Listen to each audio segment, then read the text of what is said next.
स्वागत है दोस्तों बालाजी एजुकेशन बरेली में। अपने क्या पढ़ रहे थे? अपने लास्ट लेक्चर फिनिश किया था कि किस तरह से हम लोग को पढ़ना है।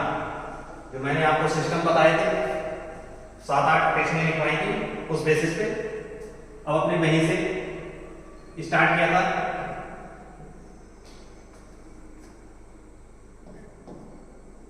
कुछ क्वेश्चंस हैं वन लाइनर जहां पर लास्ट लेक्चर खत्म किया था। सबसे बड़ी कोशिका, सबसे बड़ी कोशिका क्या है? ऑस्ट्रिच है।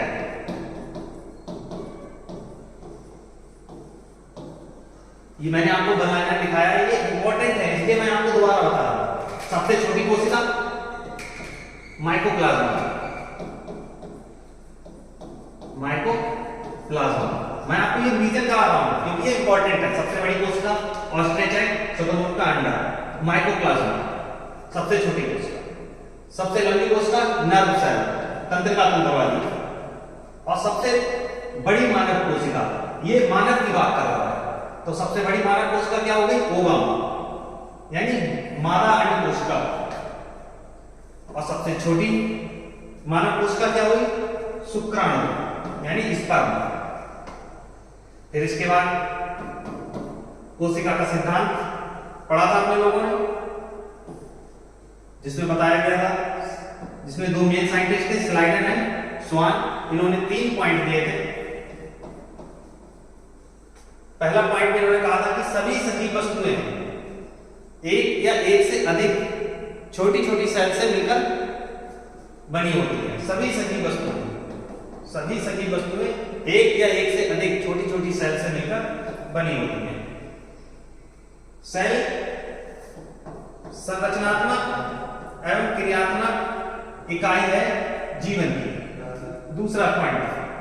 और तीसरा पॉइंट था कि प्रत्येक सेल पहले से उपस्थित सेल से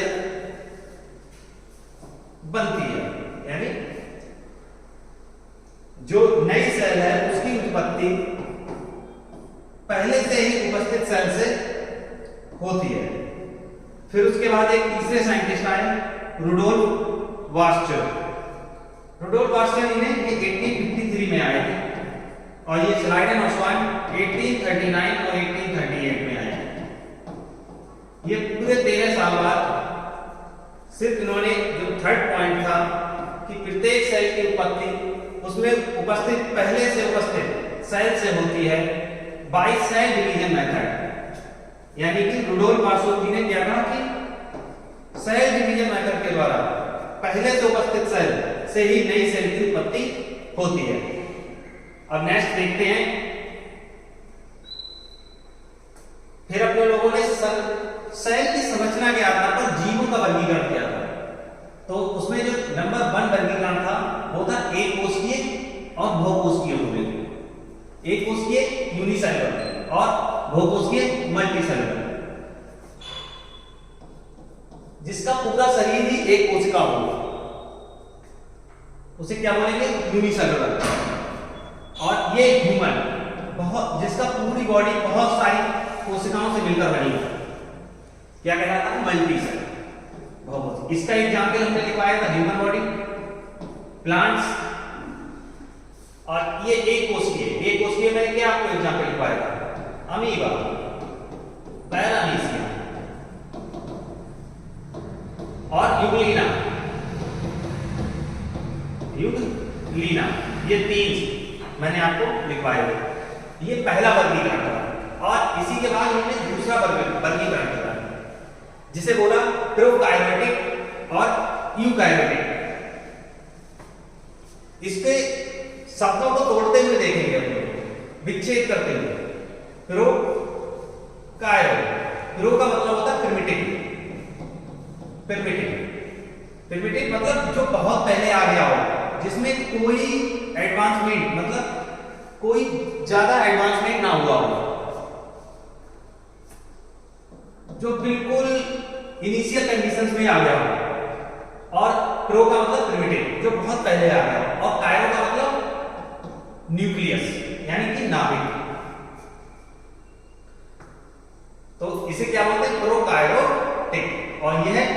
यूकैरियोटिक, यूकैरियोटिक यू का मतलब होता है ट्रू, मतलब सत्य, और कैरियोटिक मतलब अभी आपने पढ़ा था यहाँ पर नाभिक होता है।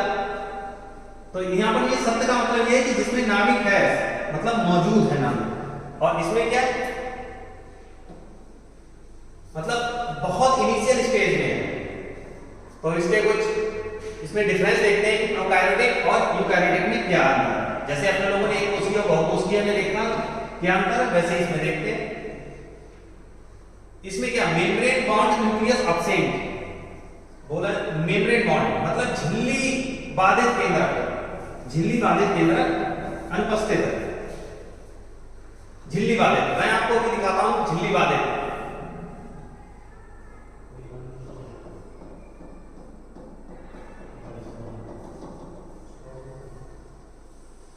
सेल, कोई भी सेल है, जैसे कोई भी अपने केमिस्ट्री में पढ़ते थे कि एक नाभिक होता है,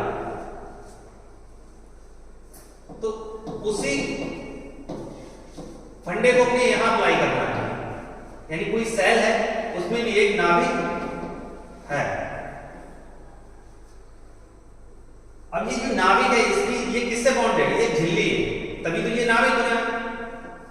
तो इसी झिल्ली की बात कर रही है, झिल्ली बाधित केंद्रक अनुपस्थित है। यहां पर ये झिल्ली बाधित केंद्रक नहीं होता, यहां पर ये झिल्ली नहीं होती है, तो ये क्या है, झिल्ली बाधित केंद्रक अनुपस्थित। और यहीं पर दूसरी तरफ देखते हैं यूकैरियोटिक में। यूकैरियोटिक में क्या होता है कि झिल्ली बाधित केंद्रक उपस्थित होता है, यहां पर झिल्ली बाधित केंद्रक नहीं है, तो मतलब यहां पर जो लिक्विड होगा वो लिक्विड इसमें भी आपस में मिल रहा होगा, क्योंकि यहां पर झिल्ली नहीं है, मेम्ब्रेन नहीं है, और यहां पर झिल्ली है तो वहां पर झिल्ली बाधित केंद्रक उपस्थित है। डीएनए दूसरा डिफरेंस, डीएनए यहां पर डीएनए आपने सभी लोगों ने सुना होगा। डीएनए को मैं आगे चल के अनुवांशिकी याद में आप लोगों को विस्तृत तरह से पढ़ाऊंगा कि डीएनए क्या होता है। डीऑक्सोरिबोन्यूक्लिक एसिड डीएनए ये सर्कुलर होता है, जो प्रोकैरियोटिक होते हैं इनमें डीएनए सर्कुलर होता है। अब बात करते हैं यूकैरियोटिक। यूकैरियोटिक में डीएनए जब भी हमारे दिमाग में इमेज आती है तो हम डीएनए ऐसे लिखा जाता है,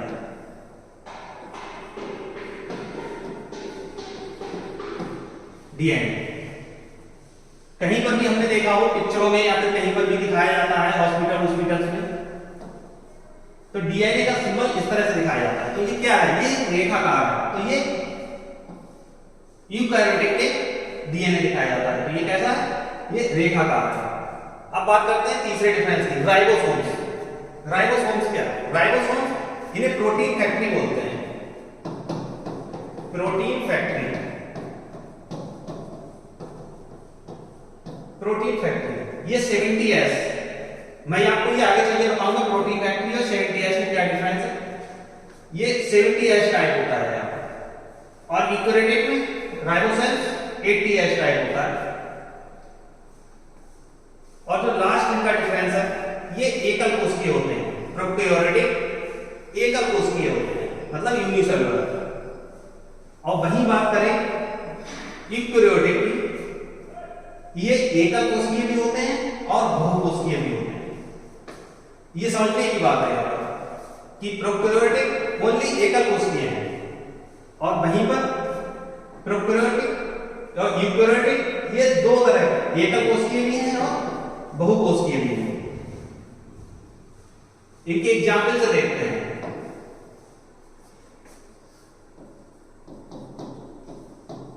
प्रोकैरियोटिक का एग्जाम्पल है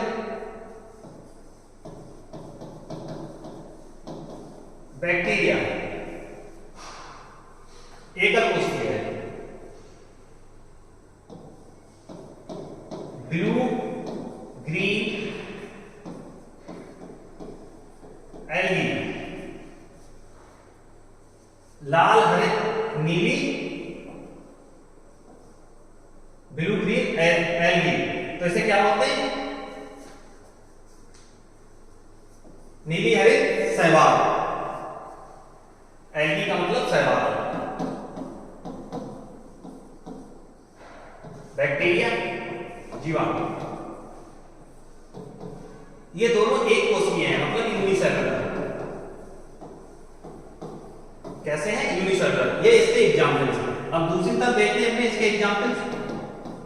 यूकैरियोटिक,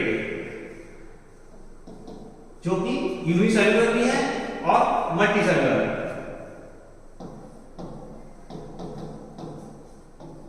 प्रोटोजोआ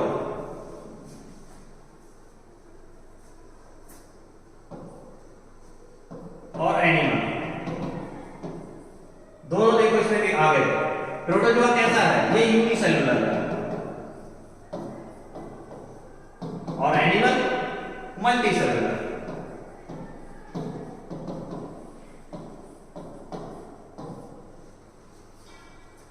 दोनों के एग्जाम्पल दे दिए हैं मैंने आपको यूकैरियोटिक में, कि मैंने तो लिखाया था आप लोगों के लिए कि एकल कोशिकीय भी है ये और ये बहुकोशिकीय भी है, तो मैंने आप लोगों के लिए दोनों एग्जाम्पल लिखवा दिए, जैसे प्रोटोजोआ और एनिमल।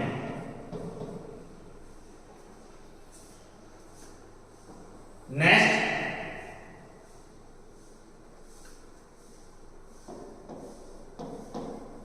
कोशिका।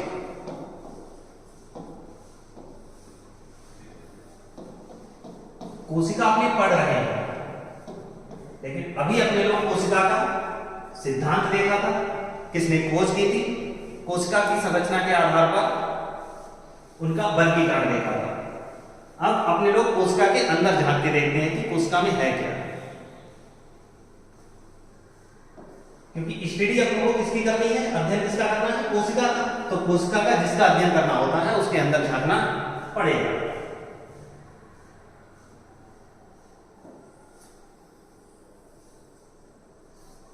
कोशिका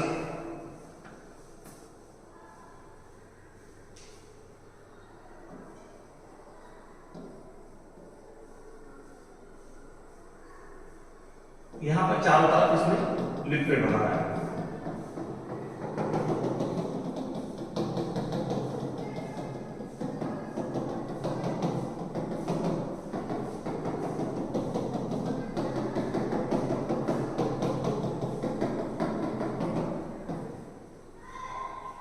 और जो ये कोशिका है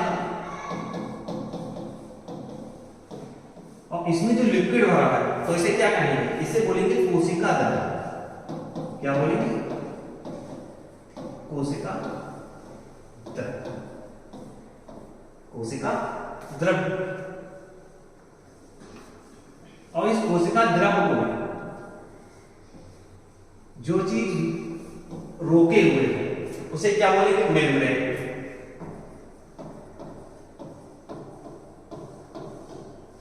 मेम्ब्रेन। और इस कोशिका द्रव को इंग्लिश में बोलते हैं साइटोप्लाज्म। क्या बोलते हैं? साइटोप्लाज्म। क्या वास्तव में ऐसा ही होता है कोशिका?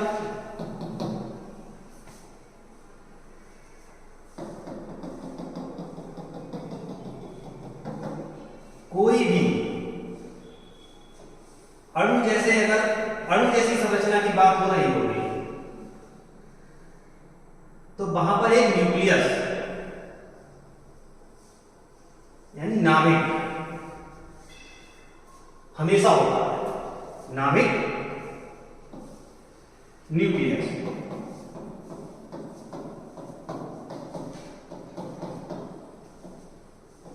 नाभिक हमेशा प्रेजेंट होता है, हमेशा उपस्थित होता है। ये नाभिक है। ये नाभिक एक मेम्ब्रेन, जो मैंने आप लोगों को बताया था कि झिल्ली बाधित केंद्रक, ये नाभिक भी एक साइटोप्लाज्म, ये वाला जो लिक्विड है नाभिक के अंदर, और ये साइटोप्लाज्म, ये भी दोनों पृथक कर रहा होगा ये मेम्ब्रेन।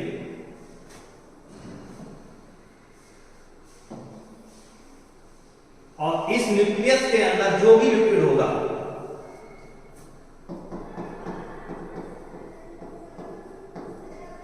उसे बोलेंगे न्यूक्लियोप्लाज्म।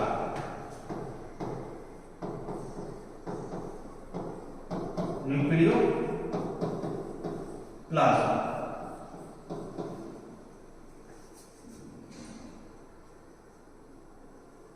ध्यान से देखिएगा, ये बहुत इंपॉर्टेंट है। कोशिका, कोशिका की जो बाहर वाली मेम्ब्रेन कोशिका द्रव साइटोप्लाज्म को कवर कर रही है। यहां पर एक केंद्रक है यानी न्यूक्लियस, नाभिक। ये नाभिक को एक मेम्ब्रेन साइटोप्लाज्म और न्यूक्लियोप्लाज्म दोनों को अलग कर रहा है।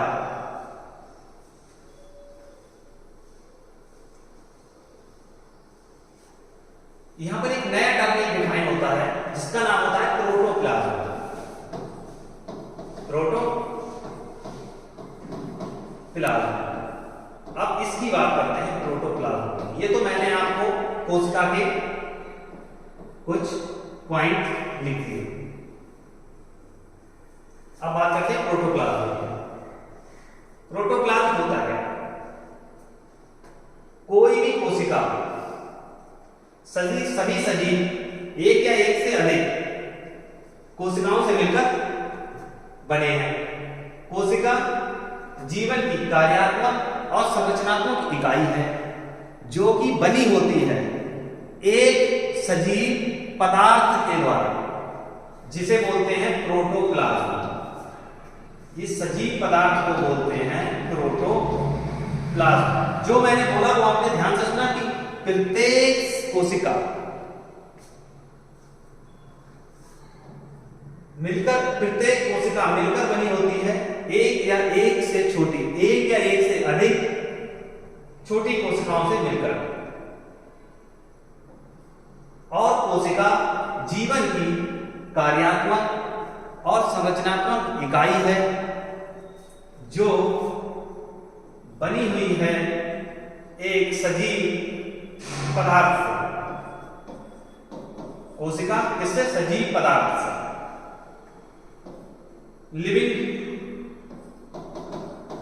ये लिविंग सब्सटेंस है, लिविंग मैटर, ये लिविंग सब्सटेंस है प्रोटोप्लाज्म। प्रोटोप्लाज्म क्या है? प्रोटोप्लाज्म बात करते हैं प्रोटोप्लाज्म। तो जब प्रोटोप्लाज्म की हम बात करेंगे तो प्रोटोप्लाज्म में साइटोप्लाज्म जो न्यूक्लियस के बाहर है और प्लस न्यूक्लियस पूरा, दोनों प्रोटोप्लाज्म के अंदर आ जाते हैं। ये एक सजीव पदार्थ है प्रोटोप्लाज्म। तो as protoplasm equal to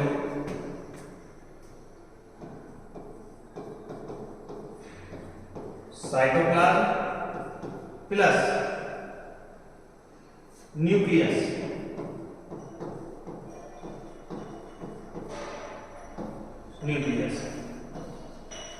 Hindi में लिख देते हैं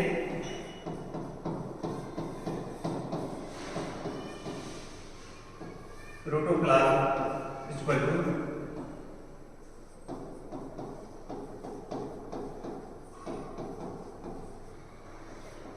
साइटोप्लाज्म प्लस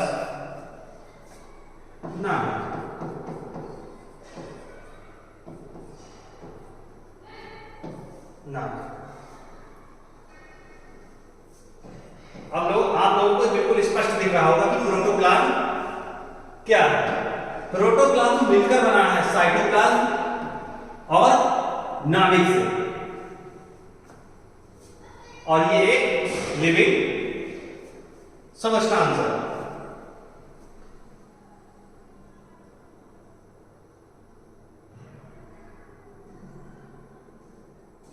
नेक्स्ट पे देखते हैं।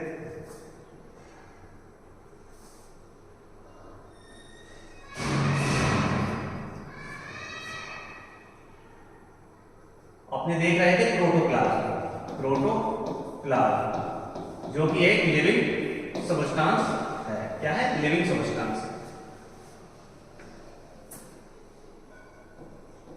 बात करते हैं पहले नाभिक की, क्योंकि प्रोटोप्लाज्म किससे मिलकर बना है? नाभिक से और साइटोप्लाज्म से। साइटोप्लाज्म से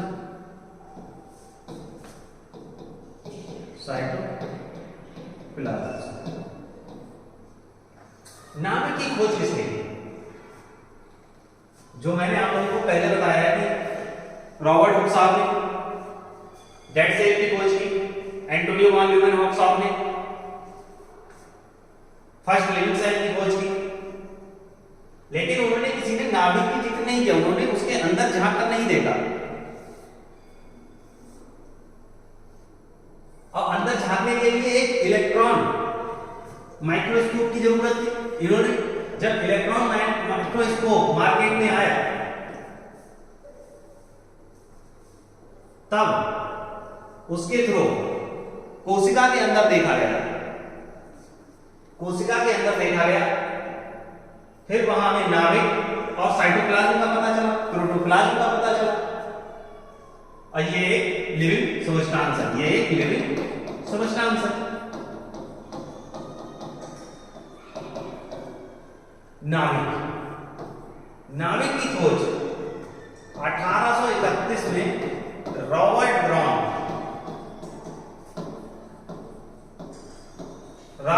साहब ने की। रॉबर्ट ब्राउन साहब ने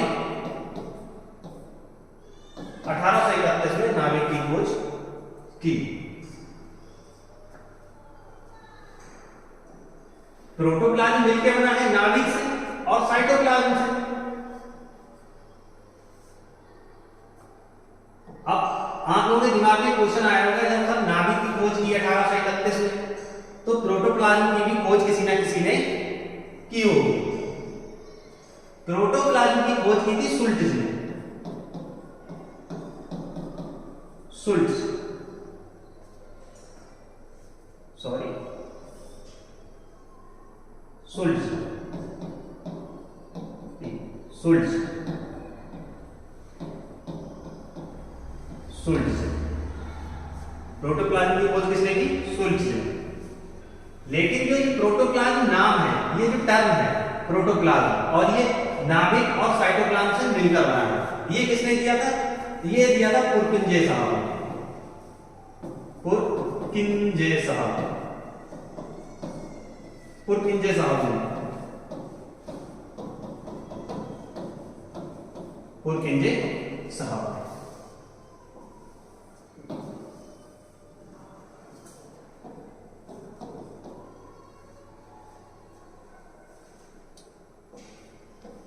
आज अपने लोग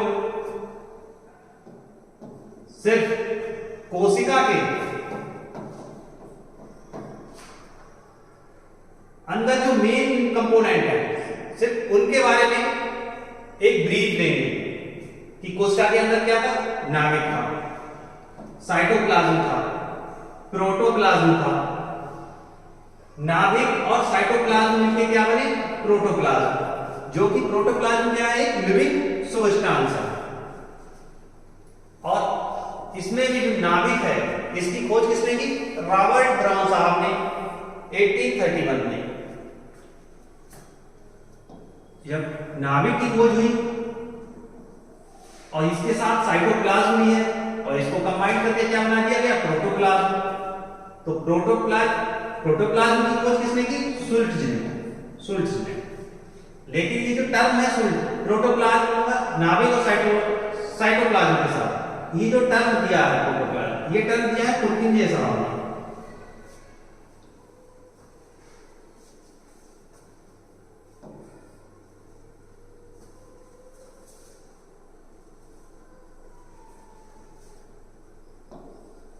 कोशिका के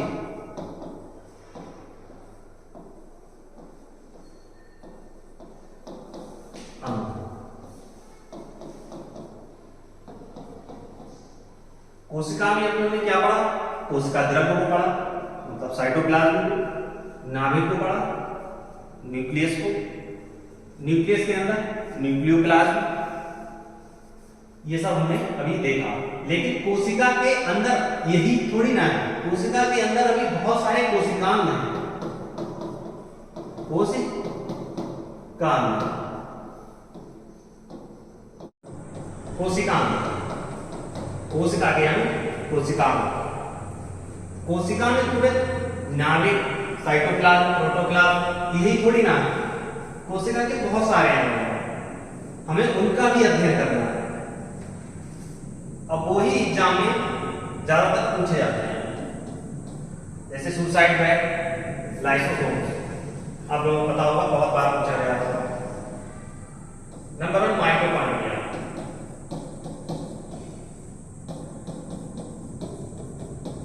माइटोकॉन्ड्रिया रिक्तियां,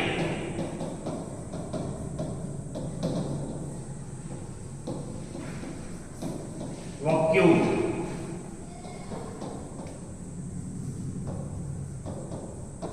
राइसोसोम्स, राइबोसोम्स, राइबोसोम्स, राइबोसोम्स। इसे प्रोटीन फैक्ट्री भी कहते हैं। क्यों कहते हैं ये सब बात में बताऊंगा अगली वीडियो में। प्रोटीन फैक्ट्री डिटेल में पढ़ेंगे ना अपने लोग। लाइसोसोम्स,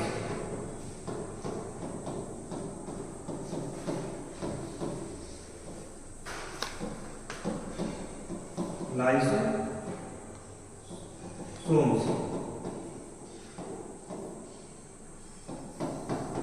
कोशिका भित्ति, सेल वॉल, सेल वॉल, कोशिका भित्ति, कोशिका भित्ति। कोशिका भित्ति के बारे में इंटरेस्टिंग फैक्ट है। प्लांट सेल का अलग और एनिमल सेल का अलग, क्योंकि एनिमल सेल में कोशिका भित्ति होती ही नहीं और प्लांट सेल में कोशिका भित्ति होती है, जो कि किसकी बनी होती है? सेल्यूलोज। सेल्यूलोज। ठीक है, आज के लिए बस इतना ही। ये अपने कल पढ़ेंगे ये जो भी टॉपिक्स है। कोशिकांग, कोशिकांग के बारे में डिटेल में जानकारी लेंगे, क्योंकि ये बहुत ही ज्यादा इंपॉर्टेंट है। तो आज के लिए बस इतना ही। अगर वीडियो पसंद आई हो तो लाइक कीजिए, सब्सक्राइब कीजिए एंड शेयर कीजिए। Thank you.